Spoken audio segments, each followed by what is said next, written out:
কিছুটা স্বস্তির খবর আলিপুর আবহাওয়া দফতরের তরফে। পুজোর দিনগুলোতে বৃষ্টির সম্ভাবনা থাকলেও ভারী বৃষ্টির আশঙ্কা নেই। ষষ্ঠী থেকে নবমে হালকা বৃষ্টির সম্ভাবনা, পঞ্চমী ও দশমীতে মাঝারি থেকে ভারী বৃষ্টির পূর্বাভাস।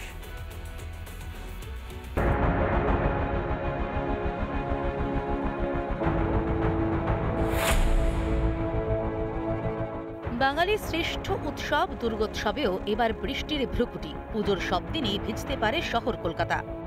28, 29, 30, 1 এই 4 দিনে মেঘলা কিছুটা থাকবে, তবে আপনার বৃষ্টিপাতের সম্ভাবনা একেবারে নয় তা নয়, বৃষ্টিপাতের সম্ভাবনা রয়েছে, তবে ভারী বৃষ্টিপাতের কোনো সতর্কতা আপাতত দেওয়া হয়নি।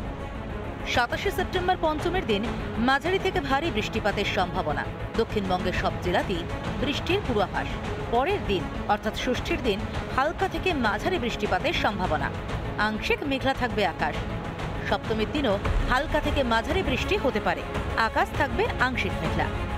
অষ্টমীর দিন 2-1 পশলা বৃষ্টির সম্ভাবনা, আকাশ পরিষ্কার থাকারও সম্ভাবনার কথা জানাচ্ছে হাওয়া অফিস। নবমীর দিন হালকা বৃষ্টি পড়বে, আংশিক মেঘলা থাকবে আকাশ। দশমীর দিন মাঝারি থেকে ভারী বৃষ্টির সম্ভাবনা, দিনভর মুখ ভার থাকবে আকাশের। টানা ঘন্টার পর ঘন্টা বৃষ্টিপাতের পূর্বাভাস না দিলেও বিক্ষিপ্তভাবে বৃষ্টিপাত হতে পারে গোটা পুজোয়। মৎস্যজীবীদের জন্য সতর্কতা জারি করা হয়েছে আলিপুর আবহাওয়া দপ্তরের তরফে।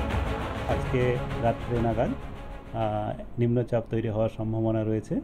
ক্রমশ এটা পশ্চিম দিকে অগ্রসর হবে এবং আগামীকাল গভীর নিম্নচাপে পরিণত হওয়ার সম্ভাবনা রয়েছে। তো এর প্রভাব মূলত আমাদের মৎস্যজীবীদের উপরেই বেশি প্রভাব। আজকে থেকে আগামী 28 তারিখ পর্যন্ত সমুদ্রে যেতে মানা করা হয়েছে। এক রাতের বৃষ্টিতে ইতিমধ্যে ক্ষতিগ্রস্ত হয়েছে শহরের বহু প্যান্ডেল। পুজোর মধ্যে বৃষ্টির পূর্বাভাসে স্বাভাবিকভাবেই মন খারাপ বাঙালির। তবে পুজোর মধ্যে ভারী বৃষ্টির সম্ভাবনা না থাকায় খানিকটা খুশি মানুষ। রিপাবলিক বাংলা। নানা ধরনের কন্টেন্ট দেখার জন্য লাইক করুন, শেয়ার করুন আমাদের ফেসবুক পেজ, সাবস্ক্রাইব করুন আমাদের ইউটিউব চ্যানেল। পাশাপাশি অন্যান্য ব্রেকিং নিউজের জন্য অবশ্যই চোখ রাখুন রিপাবলিক বাংলায়।